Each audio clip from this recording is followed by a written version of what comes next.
अरे हे मुलगी कोण आहे तर सांगतो गाईस. बघा सकाळ सकाळी डेलीच्या प्रमाणे उठलो आणि कॉलेजला जात होतो. मित्राला बोलवलं, मित्र पण येत होता कॉलेजला. त्याच्या गाडीवर बसलो आणि मग कॉलेजला गेलो. कॉलेजला आल्यानंतर एक नंबर मस्त व्ह्यू होता सकाळची. थंडी पण एकदम टाईटमध्ये होती.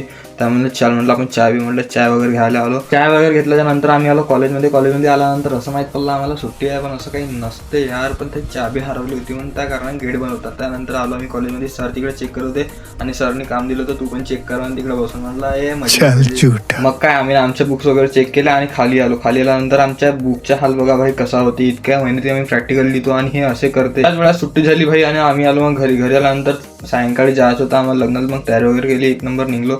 लग्नाला कोणाचं चाललो हे माझ्या मॅमचं लग्न आहे तिथे चाललो मी. मग पेट्रोल वगैरे टाकलं. यशच्या घरी आलं. याच्या सालाच्या डेलीच्या याच्या होतच नाही तयारी का सांगा तुम्हाला आता. मग काय निघालो आणि ह्या ईशांत आणि कृतिका पण होती आमच्यासोबत. हे माझी लहानपणीची फ्रेंड आहे. आणि असं खाली आहेत ज्याने चांगलं वाटतं आम्ही विचार केला चला म्हटलं एक मॅमसाठी गुलदस्ता घेऊन म्हटलं. आणि मग इथं आल्यानंतर थोडा वेळच होता तर आम्ही म्हटलं चला म्हटलं डायरेक्ट मॅमला भेटून मी म्हटलं हिच्या हातात दिलं डायरेक्ट ते गुलदस्ता. आणि मॅमसोबत वगैरे फोटो वगैरे काढली. आम्ही मस्त जेवण राहिलो. हे तर मस्त गुबुर खात होती भैया. नाही म्हणतलं मस्त समोसा दाबत होती. मग तेवढं आमचे जेवण वगैरे झालं. आम्ही हात धुवायला आलो. आमचे जेवण वगैरे झाल्यावर आम्ही निघालो.